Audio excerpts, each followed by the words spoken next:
For decades, there's been a conspiracy called the Clinton body count. A conspiracy that says people close to Bill and Hillary Clinton have an unfortunate habit of dying. This conspiracy theory is so popular, it's often featured in memes. So why is it that their latest associate who committed suicide in one of the most bizarre ways is not even being talked about in the conspiracy theory community? And then we meet a young woman in Boston who believes that she stumbled upon a nest of vampires.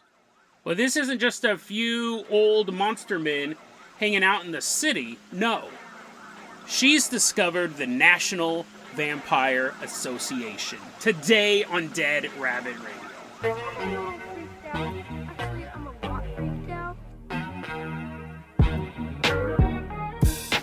Hey everyone, welcome back to another episode of Dead Rabbit Radio. I'm your host, Jason Carpenter. I'm having a great day. I hope you guys are having a great day too. I hope you guys had a great weekend. We got a ton of stuff to cover, so we're going to get started.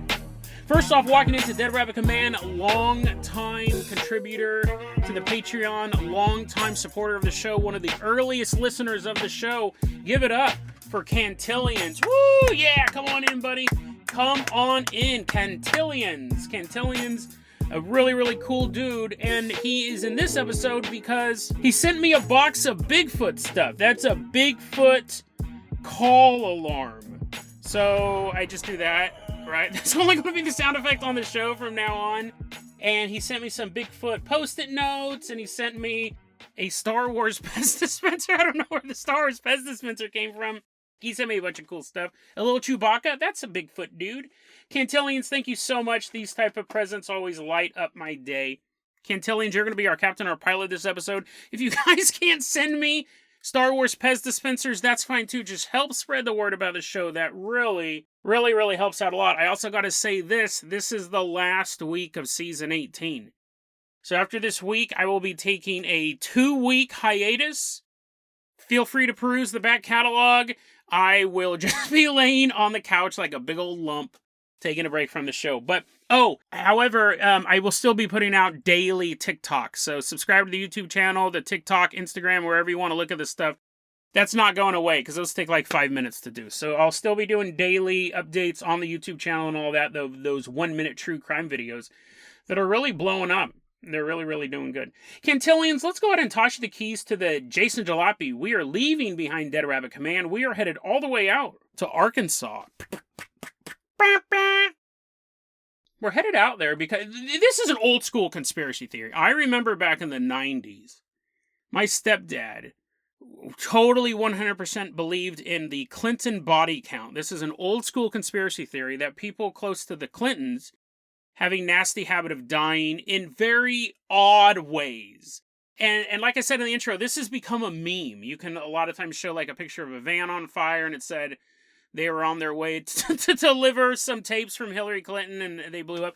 It's a meme. You'll find a lot of memes about people being associated with Bill and Hillary Clinton dying.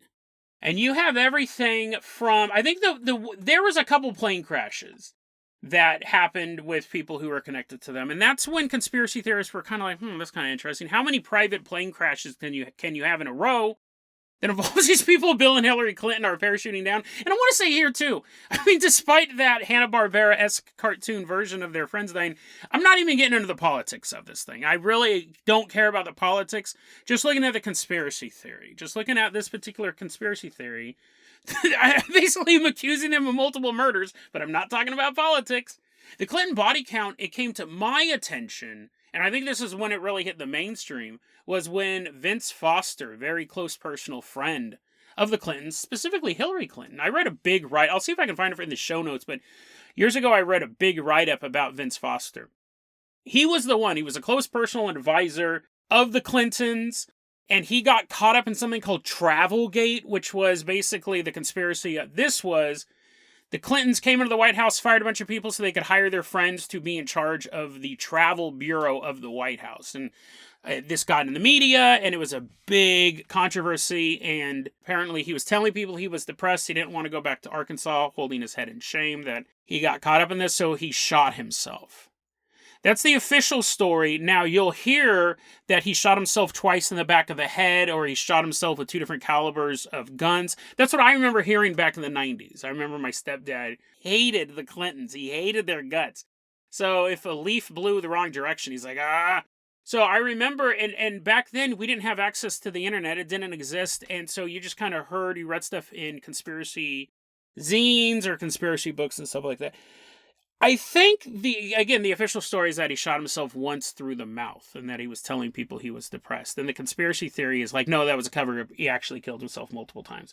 But that's just the setup for the conspiracy body count, is this meme. And this conspiracy theory supposedly, well, a bunch of people have died associated with the Clintons. I'm not denying that. But the question is, are they responsible for them? Long-standing boomer conspiracy theory. It'll be around long after they have passed on. And that's why I find this so interesting, because it's such an old conspiracy theory and a new meme that this story I'm about to tell you is jaw-droppingly not reported anywhere in the conspiracy theory community. Nowhere. And I also think this is interesting because this is an example of the Streisand effect. I would never have heard of this if a lawsuit hadn't been filed trying to cover up this story. So on May 7th, 2022, in Perryville, Arkansas, so what is that, like last month? Perryville, Arkansas, this is nuts. You guys are not going to believe you have not heard this before in the conspiracy community. Mark Middleton, he was a close advisor to Bill Clinton. He worked with him when Bill Clinton was in the White House. Very, very close to the president. And a man who was responsible for letting Jeffrey Epstein into the White House, inviting Jeffrey Epstein into the White House 7 times. It was Mark Middleton. Mark Middleton was basically the middleman between Jeffrey Epstein and Bill Clinton when he came to the White House. Now, Jeffrey Epstein apparently visited the White House 17 times. And 7 of those times was Mark Middleton was bringing him into the White House. Okay? Weird. We all know Jeff Epstein's a monster. Anyone connected to him. Weird, right? Him being in the White House with President Bill Clinton. Weird. Totally unsavory, right? It makes you think about a bunch of stuff. Bill Clinton was on the Lolita Express and all that stuff. But that's not the craziest part of the story. Because we know those 2 guys hung out. We know that Jeffrey Epstein and Bill Clinton hung out. Mark Middleton was the guy who would bring him into the White House 7 out of these 17 times, recorded, right? Who knows how many times he came, and this wasn't recorded. But anyways, now I'm making up a side conspiracy theory that they don't write down everyone's names when they visit the White House. Mark Middleton, on May 7, 2022, killed himself. He killed himself 30 miles away from his home. He lived in Perryville. 30 miles away, he went to a place called Heifer Ranch. Or Heifer Ranch? You know, like that big cow from Rocko's Modern Life? I think it's Heifer. Heifer Ranch.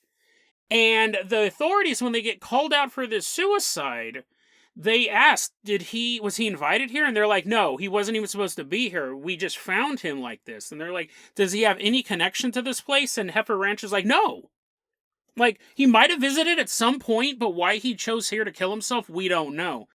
But that's not even the weirdest part. The weirdest part isn't that this guy personally knew Jeffrey Epstein and introduced him to Bill Clinton at least 7 times. The weirdest part isn't that he drove 30 miles to a place that wasn't his home. The weirdest part is this. The Vince Foster thing, the official report is he shot himself once through the mouth. And the conspiracy theory is that he shot himself several times, or there was 2 different calibers of guns. There was one gun located, it was like a .38 snub, something like that he used to shoot himself. And it was next to his body when he was dead. That's the official report. And you could say, Jason, that's not the real story. But that's the official report. The official report for this story is that Mark Middleton, 59 years old, husband and father, this is how he killed himself. He brought a table out to somewhere on this ranch, so he wouldn't be disturbed. So he brings a table, and he has an extension cord, not a rope. He takes an extension cord and wraps it over a tree, wraps around his neck, pulls out a shotgun, shoots himself in the chest, and then hangs himself.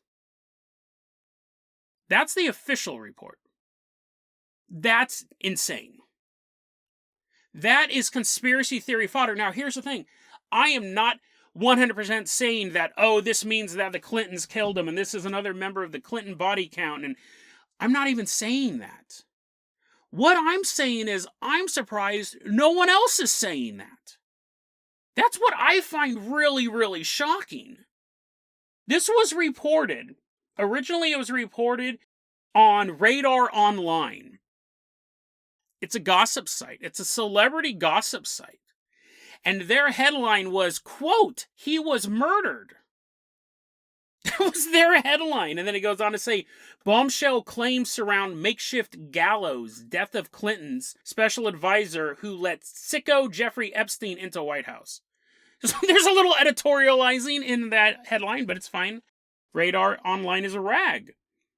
That was published like 2 months ago, and nobody picked up on it. The only reason I knew that this had even happened was the Daily Mail, which again is a total gossip rag, covered this. And the reason why it was in the news then is the family of Mark Middleton says, we want an official lock. We want to seal all the documents regarding this. We don't want photos getting out. We don't want video getting out. We don't want drawings getting out. We want to tamp this down because they said they were getting harassed by conspiracy theorists over this. But I live in this conspiracy theory world. I stumbled across it one morning reading the news. I might have even been on Drudge Report, which is fine. You know, I want this news to be out there, but the conspiracy theory, I always find it so interesting what the conspiracy theory community focuses on. Now, again, I'm not necessarily saying he's a member of the Clinton body count. There is a logic behind doing this. These are both gossip rags, but they're both quoting police documents. Like, they're not saying, and then Elvis, who's still alive, came out of the bushes and said this. They're quoting police documents, and the police are like, we think he wanted to guarantee that he died. So he shot himself with a shotgun, and then if that didn't work, he would be hung. There's a twisted and dark logic behind that. And trust me, like, I feel really bad for this family, and I can understand why they want to seal these documents. I'm not saying 100%. I've always been like, maybe the Clinton body count, maybe there's something behind it. Maybe not. I don't know. Like, you can just read lists of things, and it looks overwhelming. I've never been, like, a super supporter of it or a super denier of it. It's just because there's so many conspiracies out there. You gotta kind of pick your ones you want to be interested in. I'm just surprised no one else is talking about this.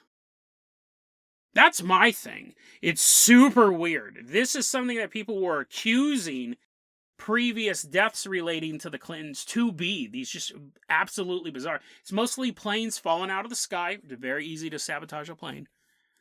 And the Vince Foster one, where he shot himself multiple times with 2 guns, right? Tied up and shot himself. I heard all sorts of variations. And then here's one. The actual police report is so weird. He shot himself with a shotgun and then hung himself.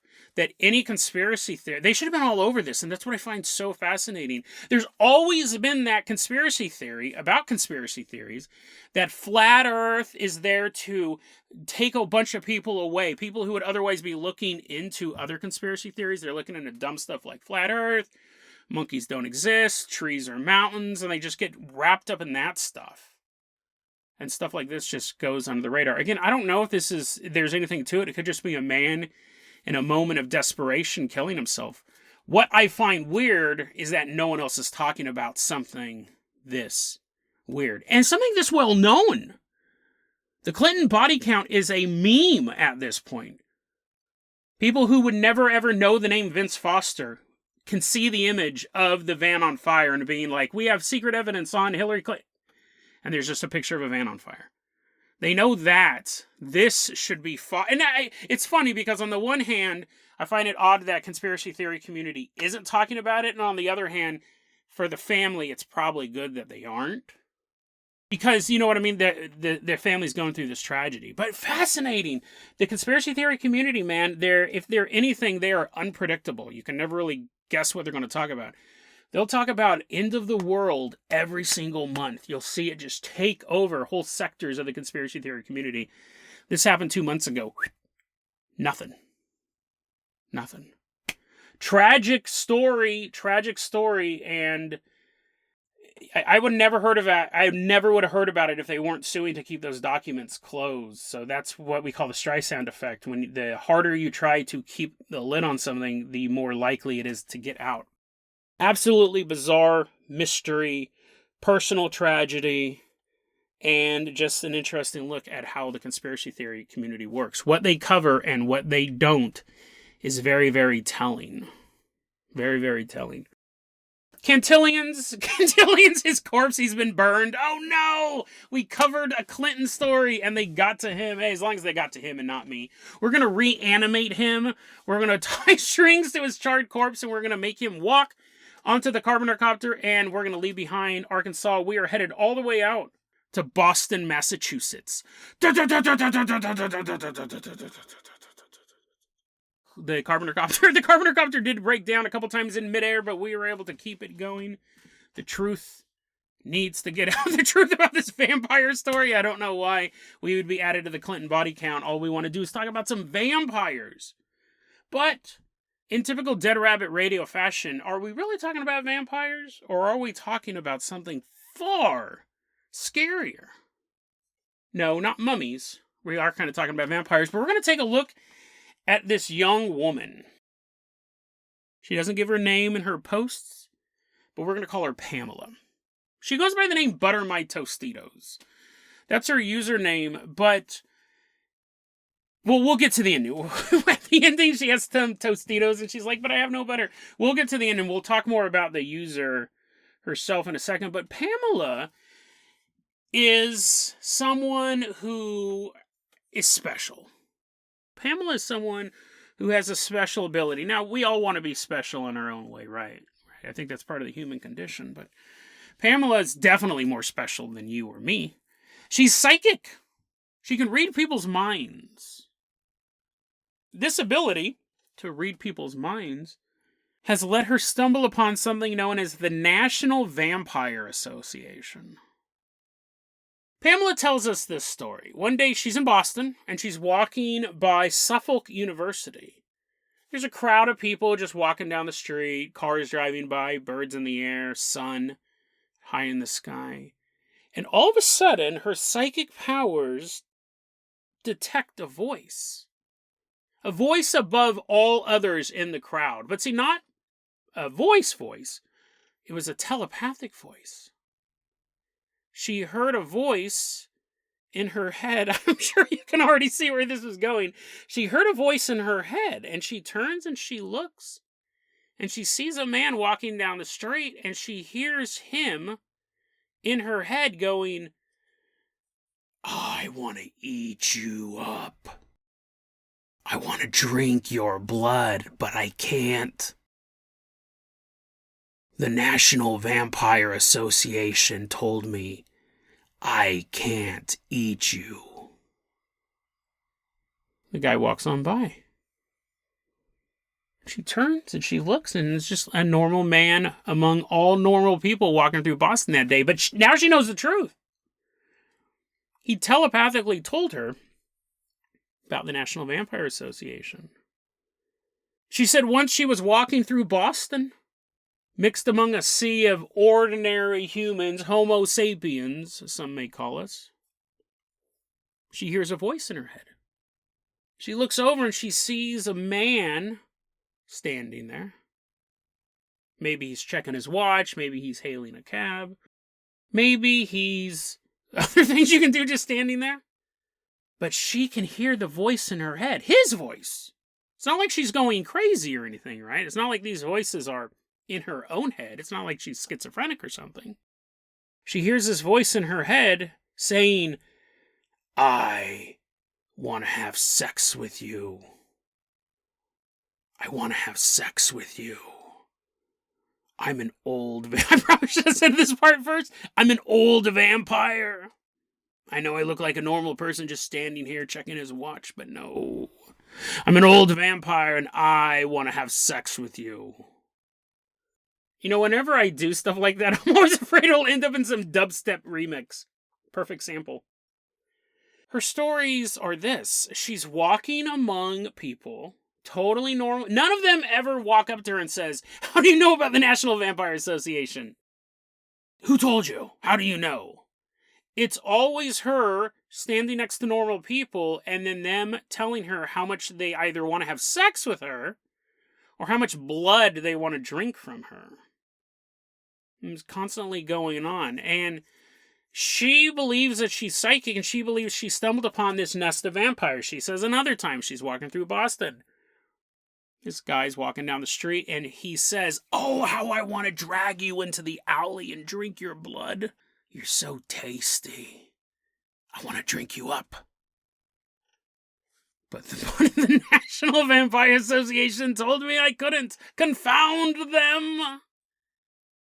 This is creepy. We've covered a lot of this type of stuff on the show, right? But a lot of times it's gangstalking. A lot of times it's like the military beaming stuff into people's heads. I can't really think of a time where the gangstalk, and I'm sure we've covered this, but what is this, episode 903? Where the gangstalkers themselves are supernatural. Now, these people aren't necessarily gangstalking her, but what she's created, or what this mental illness has created, is a worldview where she is such a tasty bite that random vampires walking down the street want to eat her. And she's hearing them, and she's able to look at someone and go, I'm reading his mind. It's not like she just hears the voices in her head. Well, she is hearing the voices in her head, but she's also projecting it on this guy. And she goes, that guy wants to eat me right now. That guy wants to drink my blood. One point she goes to Japan. And she's in Osaka, Japan, and she meets these two people at a bar. And they telepathically tell her they want to cut her wrist open and make her strip for them while she's bleeding everywhere and they're licking her wounds. It's interesting because she keeps going back between the violent death of the victim of a vampire and sexuality and like raw sensual activities. Her brain kind of goes back and she's connecting these pathways, and that's a really bad place to be in. When you start connecting violent thoughts, sexual pleasure, and just random people. I'm pretty sure that's a recipe for a serial killer. So anyways, she's walking around, she's telepathically hearing all of these voices. At one point, her friend is with her, and a vampire passes them. This is the only time we kind of get an idea. She says she was 17 in this story, in this little anecdote. Later on, she's at college, so I think she's probably in her late teens, 18, 19, maybe up to 22, something like that. But when she was 17, she was still able to detect these vampires. And her and her friend are walking past this random guy. And he goes, "Oh, I want to eat your friend up." And she goes, "Why not me? Why not me?" She telepathically sends that back to him. And then the man, the quote unquote, the voice in her head responds, "She eats vegetables. She's a vegetarian. She tastes better." And she's like, Interesting tidbit that my mind has fooled me into believing. Here's the thing. She definitely is suffering from some sort of mental delusion. And right now, in this story that she's written, she's thinking random people are vampires. It's alarming because she thinks the vampires either want to drink blood from her, and she doesn't seem particularly afraid of that, or have sex with her, or both. So unless she's watching like Buffy 24 hours a day, I don't think she's going to snap in the sense that she has to hunt these vampires down. She doesn't seem particularly perturbed that these vampires exist or that they constantly want to keep drinking her blood, because in the end, she's special. Right? Imagine being so special that not only are you psychic, that you are protected by the National Vampire Association. Basically, she's Belle. Was it Belle or Bella? Who was the girl from Twilight? I don't remember. Whatever her name was. Tracy? Her. You're that character from Twilight. And everyone wants to eat you, but nobody can. Because you're special. Obviously, an undiagnosed mental illness is only going to get worse, right? With treatment, a lot of them can get better. But if you're not even getting treated for this stuff, and if you start to believe that it's true, and you think that these random people are sending you these thoughts, what's the end result? Well, let's jump ahead. It's really interesting, too, because you can go, Jason, you've talked about vampires. You kind of believe in vampires. You believe that it's possible. Yeah, sure. I used to play Vampire the Masquerade. I love that role-playing game. I do love vampires, right? It would be awesome if vampires existed. It would be awesome if there was a National Vampire Association. It would be dope.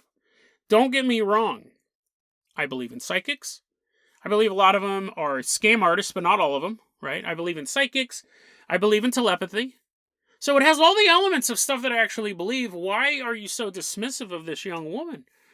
Well, let's jump ahead. This is actually her last post. She posted that about 2 years ago. And then 1 year ago, she posted this. This is the headline of this post. Quote, "I'm coming here for help." She actually tried posting this on a couple different subreddits. She was posting this on the conspiracy subreddit, but she also tried posting it on the DID subreddit, which I think is dissociative identity disorder. So at this point, she knows something's wrong. Remember, this started probably before 17, she realized she was psychic. She's doing the psychic thing for a while. She thinks it's totally normal. 2 years ago, she wrote the one about the National Vampire Association. 1 year later, and 1 year behind us, she wrote, quote, "I'm coming here for help. I've been possessed by the United States Air Force."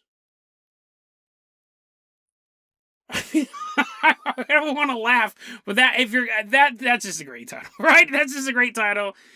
If I was in a alt rock emo band, I think that might be the name of it. But I've been possessed by the United States Air Force. And she goes on to say that what has happened was since November 2019, what happened was she lost control over her body. Now, not all the time, and not total control, but it was enough for her to be worried. She was no longer able to move her arms and her legs when she wanted to. It was almost like she had to ask permission. It was almost like she had to fight against something. And she is telepathically told, she's getting these thoughts beamed into her head when she's like, why can't I move? Who's doing this? The voice said, "We're the United States Air Force, and you belong to us now." She's all walking into a recruiting center. She's like, no, it's trying to make her salute. Ah! And the next thing you know, she's flying a fighter jet. The United States Air Force has possessed her. And so here we go, right? This is what we were worrying about when this young lady was saying telepathically vampires are saying they wanted to kill her. But she's just like, "Oh, you monsters. The National Vampire Association won't let you do that." And they're like, "Oh, zoinks, foiled again." Now she says that the United States Air Force possessed her and made her drive 125 miles an hour down the road. You got a need for speed. The Air Force is going to do anything. They're going to make you drive fast. They made her drive 125 miles an hour down the road and crash her car. Now, she survived, which is good. But she said the United States Air Force did that. That wasn't her. This is weird, right? She's typing this out on the conspiracy subreddit. They took it off the DID one. They just said, "Go get help. This isn't the place for this. Like, go get some mental help." This is like a Reddit, right? This is not a replacement for real medical help. The conspiracy subreddit, they put up all sorts of stuff. But anyways, she says when she's writing this post, she goes, "I'm not even typing out this post. Like, I've lost control of my fingers. The Air Force is making me write this." Which is interesting, right? We talk about mimetic diseases. We talk about curses online. Like, was the United States Air Force making her write this? This is so absurd now that I start saying it out loud. Is the United States Air Force making her write out this post so if other people read it, they also get possessed by the Air Force? I don't know. Probably not. I don't actually think this woman was possessed by one of the 5 branches of the U.S. military. It's weird, too, right? I can understand believing in vampires. Vampires existing, wanting to drink your blood, wanting to have sex, that all fits the vampire mythos. Why would the United States Air Force possess you? I mean, again, it makes you special, right? But why would they do that? Well, apparently, they're just doing it as like a flex. They're doing it to just show how powerful they are. And then she goes, "It's not just me, by the way. It's not just me that they're possessing. They also possessed my friend." Now, this is interesting. I don't know if this is what do they call it? A folie à deux, which is a mental illness shared by 2 or more people. And her friend is also suffering from mental illness. Or if at this point Pamela's full on just hallucinating things. Because if she can hallucinate a telepathic conversation, she says her friend told her this, but now that I'm thinking, I wonder if her friend telepathically told her this. She said the United States Air Force also possessed my friend and made her almost get hit by a fire engine. Like there's a fire engine running down the road and tried to make her walk in front of the fire engine, but she fought back the Air Force. And then she said this, so what have we faced so far? High-speed car crash, forced to get almost ran over by a fire engine, posting on Reddit. Those are all three horrible things, right? Those are all three of the worst things you could possibly imagine. But then, her friend, this is also one of her friend's punishments, so we'll just read this quote here. The United States Air Force, quote, forced her, by the way, this was not her, this sounds like the greatest excuse ever, forced her, meaning the friend, United States Air Force, quote, forced her to eat a cheesecake piece and forced her to say, I like cheesecake, to her family, unquote. It's kind of a cool possession, right? Like if you're going to get possessed to do anything, you just eat cheesecake. Maybe she was lactose intolerant. Maybe she was like, oh, my stomach hurts. And the United States Air Force is laughing. The mom's like, if you like cheesecake, honey, I thought it made you sick, but here's even more. And you're like, no, that's possible. It's not written down. It's not in the details, so I just have to assume that she ate some cheesecake. That's not a bad punishment at all. They're like, Jason, we control you. Go to Taco Bell every single day. I'm like, you monsters, with a big old smile on my face. So, we have her wrapped up in this vampire conspiracy theory. No one's really being hurt. And then we go toward a year after that. She's driving a car 125 miles an hour down the road. Intentionally gets in a crash. The United States Air Force did this. Really, her last post. There's two final posts. And this Butter My Tostitos has not appeared online since. The last post was a year ago, or these last two posts were a year ago, where people are like, you need mental help. Like, even the conspiracy board, they weren't like, tell us more. I also don't trust the government. They're like, it sounds like you need help. It sounds like you're going through some sort of mental health struggle. And this is her second to last post. Quote, I don't know what to do. This person in my body is dangerous. They threaten to stab me and my family all the time. Do you have alters you can't physically control that threaten violence? Unquote. So now we're talking about homicide and suicidal. I wouldn't even say this was ideation. Like, she's trying to fight the urge to kill everyone and herself. It's a battle. It doesn't sound like it's just like, oh, I wonder what would happen if I killed my girlfriend type of thing. She's trying to stop it. And then this is when people go, you need to go to a hospital.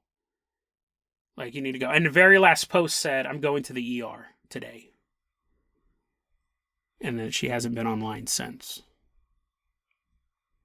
We cover stories like this. We've covered a lot recently. I hope I'm not falling into a rut. I find this stuff so fascinating because we talk about true crime most of the time after the fact. And in stories like this, we can see that buildup. And we don't know what happened to this person. Someone stabbing another person in the city of Boston, that's just 3 p.m. on a Wednesday, right? It's a violent city. Most big cities are violent cities. It wouldn't even be in the news. If a young girl slaughtered her entire family, it'd be in the news, maybe. But if a young woman grabbed a knife and just started slashing at people and the cops came and they sprayed her with mace and tased her and dragged her out, you would never know. It might be a local news story depending on what else was going on that day. So we don't know how the story ends. She's never posted since. She may pop up and start ranting about some crazy stuff. She may pop up and be like, yeah, I was really dealing with some hardcore mental illness for a while, but I'm doing better. I'm on the journey for healing. We don't know. We don't know how this story ended in real life. I just find it an interesting reminder at the look of that precipice, honestly, we are all on. Because if you take apart everything she said, a lot of us believe in the individual parts. All she did was put them together. Most people who believe in the paranormal believe in stuff like telepathy, psychics, vampires, possession, experimental government, machinery, conspiracies within the government, black book projects within the government where they're testing all this stuff. We believe in pretty much all that stuff. I guess I can't speak for you, but individually, if someone said there's a conspiracy theory that the United States Air Force is trying to build mind control rays, most people wouldn't blink at that. We'd go, oh, that makes sense because I don't trust the government, and it sounds like something it would do. Right? Did you know that human bodies can get possessed by some otherworld entity and can make you want to do violent things? As they're telling me that, my head's spinning around and thrown up everywhere. I was like, nope, never heard that. Fake news. Individually, we believe in all of these elements. All she did was put them together and put herself in the middle of it. And I think we all stand off to the side and we look at this stuff and we go, that's fascinating, that's so cool, da-da-da-da-da. But I think a lot of times we may be standing really, really close to that edge of just toppling into insanity. And since we already have, and I'm not judging, right? Because I believe in a lot of this stuff. And this is the reason why I don't do hallucinogens. This is the reason why I don't really do any sort of drugs. Because I believe in so many crazy things that if I took mushrooms and started seeing little elves in my house, I'm not going to be like, oh, I'm hallucinating. I'll be like, finally the elves showed up. They can help me clean up. You know what I mean? I already believe in all sorts of things. And so any drug that pushes me a little bit more into visualizing those things, I don't even really drink because I don't like how things get warped to me.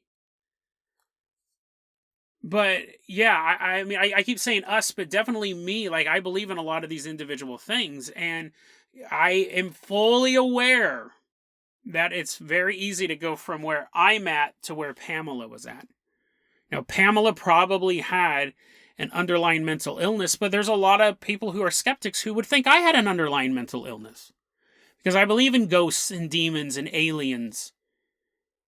Right? They're like, Jason, none of that stuff's real. Like, you'd have to be mentally ill to believe the stories you've told us about shadow people and demonically possessed people driving down the road, and you fought a witch, and a dog stopped your car in the middle of traffic, like, and made you sit there for a while. Like, your stories are so insane, you have to be mentally ill to believe those things. To have seen the things that you tell people, you would have to be mentally ill. And I was like, no, those things were real. I saw those things.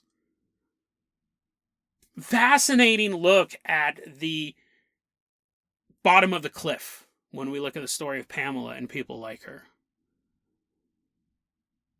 Right? We're standing on the edge and we're looking at the world of the paranormal, but sometimes people just walk off of it.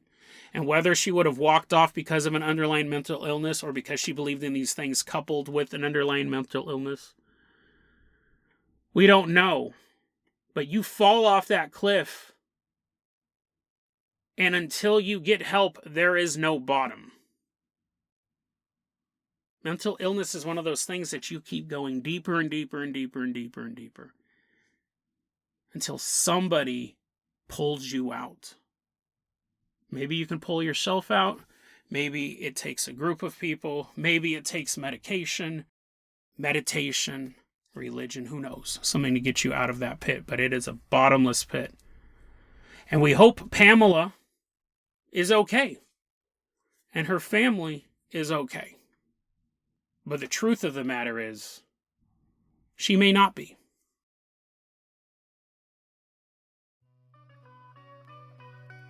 deadrabbitradio@gmail.com is going to be our email address. You can also hit us up at facebook.com/deadrabbitradio. TikTok is at deadrabbitradio. Dead Rabbit Radio is the daily paranormal, conspiracy, and true crime podcast. You don't have to listen to it every day. I'm glad you listened to it today. Have a great one, guys.